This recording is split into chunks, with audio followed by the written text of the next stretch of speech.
Aujourd'hui, Célia visite le musée avec sa maman. Ce n'est pas la première fois qu'elle vient et elle adore. Depuis un moment, elle est en arrêt devant un tableau. C'est un garçon ou une fille? Ou alors peut-être un ange? Enfin, elle sort de sa rêverie. Maman! Maman! Maman! Je crois qu'on est arrivé par là. Ou alors par là. Oh non, c'est peut-être par là, mais...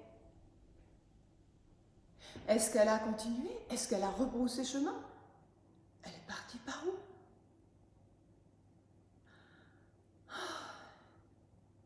Elle est fatiguée. Et si elle s'asseyait là, sur le tapis? Ah non, mais il y a cette petite barrière, c'est sûrement pas permis. Bon ben, je vais m'asseoir là par terre et puis je vais attendre. Elle n'est pas rassurée. Viens plutôt t'asseoir ici, tu seras beaucoup mieux. Où ça? Là-haut. Oh!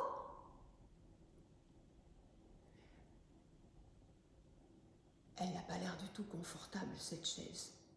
Mais Célia ne le lui dit pas. Elle ne veut pas la vexer. Ben, volontiers. Mais comment je fais pour monter? Ben, prends l'escalier. Célia retourne dans l'entrée, là où il y a le grand escalier de pierre.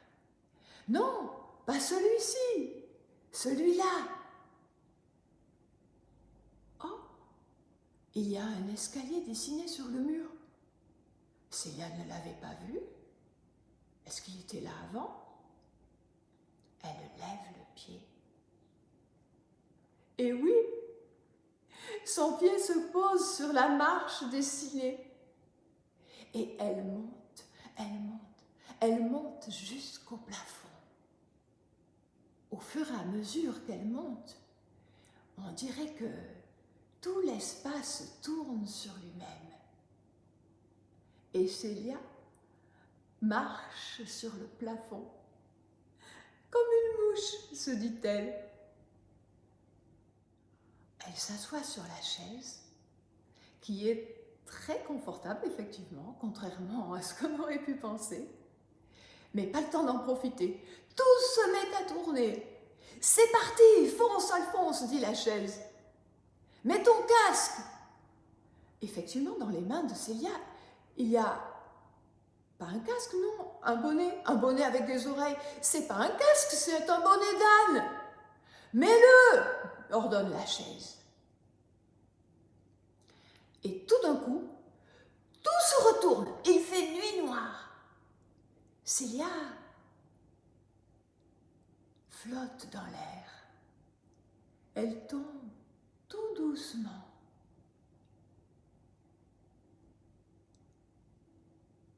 On dirait que je flotte dans l'espace au milieu des étoiles comme un cosmonaute. Célia remarque alors qu'il y a des centaines de papillons noirs et blancs accrochés à sa robe et qui la soulèvent, qui la portent dans l'air. Tout doucement, il la dépose sur le sol. Non, sur un coussin moelleux. En fait, c'est le fauteuil du salon du premier étage. Mais pourtant je suis tombée. Comment j'ai fait pour monter? Tout est à l'envers. Célia observe la pièce autour d'elle. Il y a comme un petit vent frais Une fenêtre a dû rester ouverte. Et ce vent a détaché les fleurs, les feuilles des tapisseries et ils se mettent à pousser sur le parquet. Les papillons, eux, restent accrochés à sa robe. Quelque chose touche la jambe de Célia. Oh, un chat, un joli chat noir. Porte-malheur, porte-bonheur. Célia veut le caresser. Mais ce coquin a déjà filé. Elle le suit. Hé, chat, attends-moi! Elle lui court après, juste à temps pour voir la queue du chat qui disparaît à l'intérieur d'un tableau. Oh, mais comment il a fait ça? S'il peut le faire, je peux y arriver aussi. Je ne vous l'ai pas encore dit, mais Célia a toujours eu une grande confiance dans ses capacités. Elle attrape le bord du tableau, se soulève, saute les papillons, la porte, elle passe à l'intérieur du tableau. Ben voilà, c'était pas compliqué. De l'autre côté, il fait grand soleil, il fait une chaleur étouffante. Et il y a de la musique, il y a un monde, un monde. Les dames portent de belles toilettes, comme des robes de princesses. Elles s'abritent du soleil sous des ombrelles. Certaines s'éventent. C'est une fête, un carnaval. Certains portent des masques. On rit, on chante. Il y a du violon, des mandolines. C'est un bal masqué. Soudain, un grand moustachu tout de rouge vêtu l'entraîne dans une danse endiablée.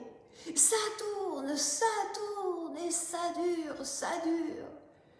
Célia se rappelle l'histoire que sa grand-mère lui racontait. Une histoire de danse infernale qui ne s'arrête jamais. Est-ce que le diable a une moustache? Se demande Célia. Lâchez-moi, lâchez-moi! Mais le grand moustachu tout de rouge vêtu ne la lâche pas et ça tourne encore. Un des papillons lui chuchote. Marche-lui sur les pieds. Aussitôt dit, aussitôt fait. Un grand coup de bottine dans les orteils et l'étreinte se relâche. Invitez plutôt la reine Catherine, elle vous apprendra à la bourrer, dit Célia. Et elle file les papillons, l'entraîne. Elle passe à travers une porte, une fenêtre et... mais tu peux pas faire attention où tu mets tes pieds, tu vas écraser les fleurs. Mais je fais attention. Et puis je suis toute légère avec mes papillons. Je n'écrase surtout pas les jolies fleurs qui sont de ce côté. C'est un coq tout noir, avec un accent mexicain. Quel drôle de volatile! Oh, s'il n'était pas aussi désagréable, je discuterais bien un petit moment avec lui. Elle le trouve tellement étrange que ses yeux ne peuvent se détacher de l'animal. Mais ses pieds, eux, continuent à avancer et poum! Oh, pardon, monsieur, je ne vous avais pas vu. Ah ben voilà ce qui arrive quand on ne regarde pas où on met ses pieds, dit le coq. Célia préfère l'ignorer. Elle vient de bousculer un monsieur très élégant, avec un beau chapeau et qui porte un tableau. Pardon, monsieur, vous travaillez au musée? Au musée, quel musée? Vous n'y êtes pas du tout, mademoiselle. Oh, excusez-moi, je me suis perdue, je crois. Mais je le connais, ce tableau. Chut, je l'ai volé. Il coûte très très cher, mais il ne faut pas le dire. Les yeux de Célia et sa bouche s'ouvrent comme malgré elle. Un voleur de tableaux, un vrai voleur de tableaux. Eh ben, il faut pas se fier aux apparences, se dit Célia. Mais non, je ne l'ai pas volé, c'est un faux regard. Un geste de la main. Et hop, une des colombes du tableau s'envole. Et maintenant, regarde, tu n'aurais pas une petite soif? De l'autre main, un autre geste, une orange apparaît. Il la donne à Célia. Elle n'a pas de couteau, alors elle mord dedans directement. Elle enlève la peau. Délicieuse. Le jus coule sur ses doigts, sur sa robe, et les papillons boivent aussi. Vous êtes un magicien. J'aurais dû le deviner avec votre beau costume et votre grand chapeau. Mais pourquoi ça n'avance pas? Ben, c'est un défilé, une manifestation si vous préférez. Ah, et vous manifestez pourquoi? Pour la paix, bien sûr. Et une autre colombe s'échappe du tableau. Célia remarque alors devant elle une toute petite bonne femme avec une belle chevelure grise qui flotte au vent. Elle est pleine d'énergie. Mais quel vent? Il n'y a pas de vent. Elle tient dans sa main comme un cornet qui lui sert de porte-voix et elle scande. Pour les enfants, pour l'amour, pour la nature, la verdure, pour les ours blancs, que revienne le printemps. Et les enfants, les fleurs, les feuilles et même l'ours blanc semblent sortir de son cornet et prennent place dans le cortège. L'amour cajole l'ours blanc, qui n'est pas blanc d'ailleurs. Il est couleur de forêt, couleur d'océan. Les coraux sont mal en point. Ils sont tout blancs. En tout cas, je ne trouverai pas ma maman ici. Il faut que je retourne dans le musée. Oh, j'aurais pas dû suivre ce chat. Où est le chat, en fait? Un gros mille-pattes tout velu vient de tomber sur Célia. Mais d'où tu viens, toi? Ne l'écrasez pas, il est à nous. Il était pourtant noué autour de mon cou. Oh, vous aussi vous avez un bonnet d'âne? Mais pas du tout, ce sont des oreilles de lapin montées en serre-tête. Et la coiffe de ma cousine porte des pattes de scarabée. C'est très joli.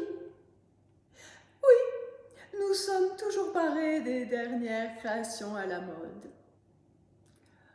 Votre robe papillon est très jolie aussi. Merci. Vous pourriez nous ramener notre mille-pattes? Nous vous offririons le thé. N'y va pas, chuchote le papillon à l'oreille de Célia. Elles vont nous arracher de ta robe. Et sans nous, tu ne peux pas retourner dans le musée. Oh, mais c'est vrai. C'est vous qui avez ralenti ma chute, qui m'avez soulevée quand je suis entrée dans le tableau, qui m'avez sauvée du diable rouge et emmenée ici. Merci mes petits papillons. Sommes-nous partis depuis longtemps? Ma maman doit me chercher partout. Il me semble que je l'entends qui m'appelle. Vous pouvez me ramener?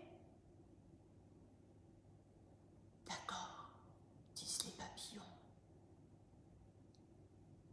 Ferme les yeux. Célia! Célia! Célia, ouvre les yeux.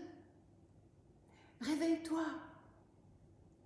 Allez, réveille-toi, le musée va fermer. Célia se sent toute lourde. Elle touche sa robe.